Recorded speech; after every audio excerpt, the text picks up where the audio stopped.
Vallahi abi buranın en güzel şeyi yayla abi. Yayla olması yani. Hayvancılığa elverişli olması. Arıcılığa. Ben kendim koyuncuyum. Hayvancıyız biz. Küçüklüğümüzden beri bu işi yapıyoruz. Öyle babadan beri. Biz üretim yapıyoruz abi. Koyunculuk, üretim, bir de sağım yapıyoruz. Peynir de yapıyoruz abi. Peynirlerimizi şehre götürüyoruz buradan işte. Satışımızı orada yapıyoruz piyasaya. Pek sıkıntımız yok yani. O konuda bir sıkıntımız yok. Yani piyasası güzel. Peynir piyasası iyi. Kuzu piyasası da iyi bu aralar. Burada sıkıntı yol. En büyük sıkıntı yol. Telefon. Burada ikinci sıkıntı da şebeke. Telefonumuz yok. Vallahi biz çoktan beri buraya geliyoruz abi. Hemen dedelerimiz de buraya geliyordu. Bu bir arada terör dolayısıyla... Terörden dolayı birkaç sene, bir 10-15 sene ara verildi buraya. Hiç kimse gelmedi. Zaten o zaman yol da yoktu. Araba yolu da yoktu.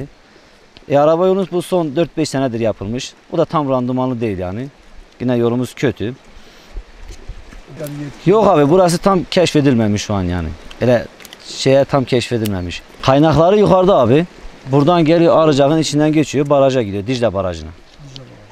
Dicle Barajı'na dökülüyor abi. Hepsi kaynak su gibi ya, çeşme. Buranın tamamı kaynak su yani. Su bakımından çok iyi. Burada su sıkıntısı yok. Her taraf su yani. Zaten yayla abi, burası yayla yani. Suyu, otu bol. Her ot çeşidi çok burada. Burada yani çok çeşit ot var. Sayamayacağımız kadar ot var burada yani. O yüzden hayvancılığa çok iyi yani. 22 sene oldu ben arıcılık yapıyorum. Akdağ'da ne zaman? Akdağ'da da bu 3. senedir. 2017'de mi geldim? He? Şimdi Akdağ'da, yani Akdağ'ı seçmenizdeki sebep ne? Seçmemin sebebi buraya yol, ufak bir yol yaptılar. Evet. Ben buranın da icadını ben çıkardım. Arı ben getirdim. Ondan sonra burayı seçtim. Burada da yabancı değiller arı.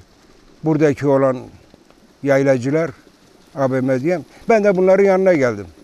Ya sorunumuz çok, bitmez.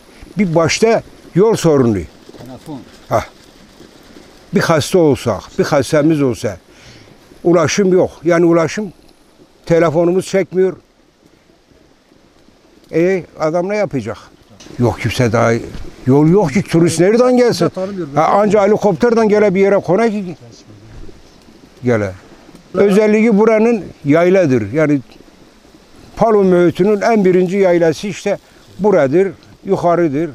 Ricam bakanımızdan, sayın bakanımızdan bu sahte balları önlemesi.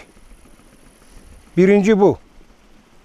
Adam getirir glikosu bilmem neyi, dağıdır çerçevesini 50 kağıda 40 kağıda satış yapıyor. Bak ben burada aç susuz organik bal yetiştiriyorum. Benim de bal, o adamın da bal. Bunu önlemeleri lazım. Yani Sayın Bakanıma bunu ulaştırman lazım. Kardeşime diyeyim. Yani çok şeylerimiz var. Akdağ'ın ballı özelliği ne? Süperdir. İşte her çiçek var. Git kokla. Pazarda gidersen dükkanlarda şifalı ot satır. Buradan gelip götürür. Vallahi ne bileyim ki, kekik var, geven var. Ne bileyim çok.